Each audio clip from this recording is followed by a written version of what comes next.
Ayan po guys, no. Kita nyo naman, may mga bakal na malalaki dyan at nakalatag, ayun, no. Ayan.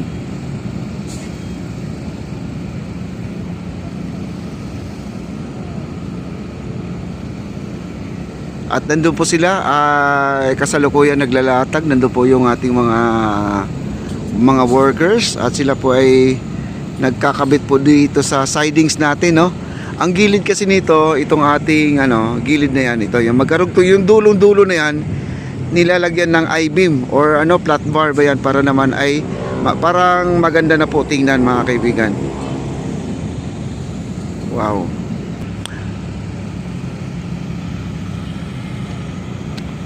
At di ko alam kung ito ay tinatawag nila na steel matting, mga kaibigan, or pansin ko parang siya biga, no. Nilalagyan ng biga, binibigahan po nila yan.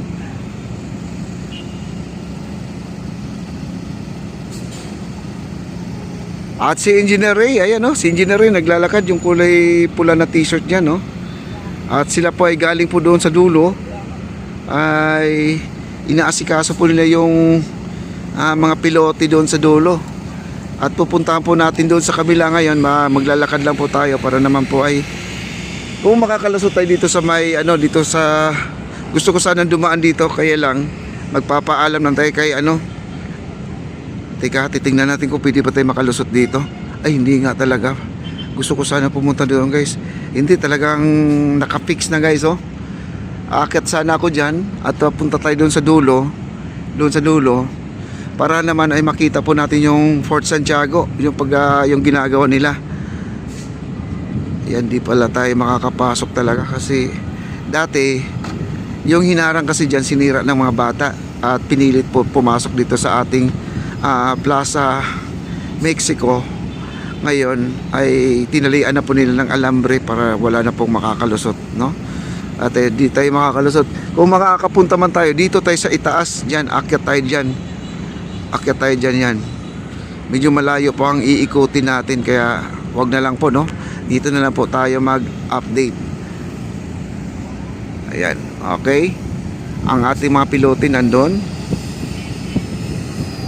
Ayan, maraming salamat po sa mga nandito. Thank you so much. At marami pa mga pilote doon nagtatayuan, guys. Ayan, oh.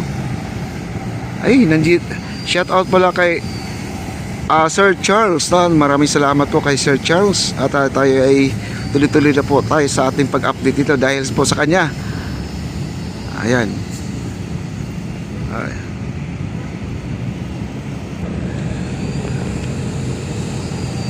Alright, guys, tayo po ay papasok dito kasi ipapakita ko sa inyo yung ginagawa nila dito, yung mga bakal nandyan, no? At ngayon po ay sasamahan po tayo ng ating butihing contractor dito, guys. Shout out naman po kay Sir Charles, no? At nandito siya ngayon.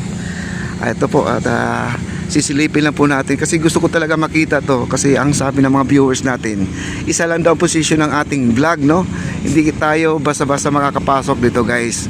Ito ay talagang maingat tayo dito. Lahat ng mga pumapasok naka hard hat, naka safety first pa tayo dito. Ito po yung gusto ko makita, guys. Ito. Kaya nagtatanong kayo sa akin, bakit yung mga bakal nandyan? Hindi po yan steel matting. Hindi pa steel matting. Yun po ay tinatawag na biga, no? Sa pangalawang na pang flooring natin yan. Oh. Happy New Year to Sir Charles. Thank you so much, ha. Okay. Ayan si Sir Charles, mga kaibigan natin. Di po siya magpapakita ng mukha niya. Ayan, napakabait po, guys. Ayan. Pansinin nyo, guys, no, at ang ating mga contractor, kasi tubig naman kasi dito, guys. Di na kailangan magsombrero yan, hard hat, dahil baka mahulog pa sa tubig yung sombrero nila. At ang gilid dito, guys, kaya yun, no, at napakahirap po ang kanilang ginagawa dahil para silang mga Spider-Man. Kasi yung gilid nito nilalagyan nila ng forma kasi bubuhusan. Solid po yan, guys, hindi semento, hindi po hollow blocks, kasi yung kadalasan sa mga pinagdidingding nila ay hollow blocks. Ito talagang solid, puro semento po talagang ibubuhos dito. Yan, no? Yung gilid parang kumbaga stopper Yun po ay bumabangga sa mga alon kapag may mga dumadaan dito, mga speedboat, tugboat, no? Hindi po basta-basta mapasukan ng tubig ang ating esplanade bukod sa mga ginagawa nila sa ngayon. Yan po ang pinakadingding nila, guys. Ayan, papansinin nyo at hindi po na kailangan mag-ano yan kasi nasa tubig po sila, guys. Nasa tubig baka mahulog sila. Hindi na kailangan ng mga hard hat na sinasabi. Alam mo mga Pilipino, kahit saan mo sila ilalagay, kayang-kaya gawin, guys. Ma-idea ang Pilipino, mas magaling ang Pilipino sa larangan ng mga construction. Sa totoo lang. Kaya nga madalas sa mga taga-Saudi ay dito po kumukuha ng mga tao dito sa Pilipinas dahil ang mga Pilipino daw ay masipag. Sana all, no, mga kaibigan, no? Masipag naman talaga ang Pilipino, at saka masinop sa lahat ng pwedeng gamitin pang mga materyales. Pwede pang gamitin. Ay man nagtatanong pala, bakit daw merong generator? Ito.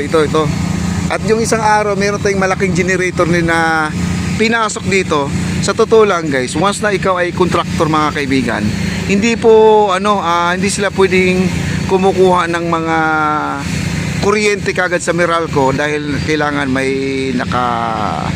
nakapangalan, di ba, no? Pag mga ganitong contractor kasi, mga ganitong project ay mabilisan po, generator lang po ang pwedeng gamitin. Pero lang yung tubig, no, ang gagamitin po nila. Ayan. Okay? Hello, Ma'am Merna. Ating safety, guys, Ma'am Merna po. Ayan po ang ating safety, no? At ayun na po ilalabas po. Thank you, ma'am. Ayan po, ang ating project doon sa dulo. Ayan, medyo nakapasok naman tayo. Yun po, at nasa Port Santiago na po sila. Napakalapit na po nila doon. At ilang araw na lang po, no? January. Napo, matatapos. Kita nyo naman ang kanilang paglalatag, no? Ayan, no? Halos kumpleto na po. May I-beam na po lahat yan. Mabilis ang kanilang project, guys. Mabilis. Ayan, no, dito ay nagtatali na po sila dito. Okay? Tayo na po ay lalabas na po tayo, guys, no? Lalabas na po tayo. Dito yung tinatawag nila na precast. Ayan yung precast nila. Dito na po nila binubuo, guys, no? Ayan. Okay? Dito na po tayo. At maraming salamat po sa mga viewers natin. At least naman ay hindi lang isang position po ang ating camera. At ay nagpapaalam na makakapasok dito. Okay? Ang generator, ginagamit po nila sa pang-welding, mga kaibigan. Kaya kailangan po nila ng malaking makina, no? Para naman ay mabilis ang kanilang trabaho. Okay?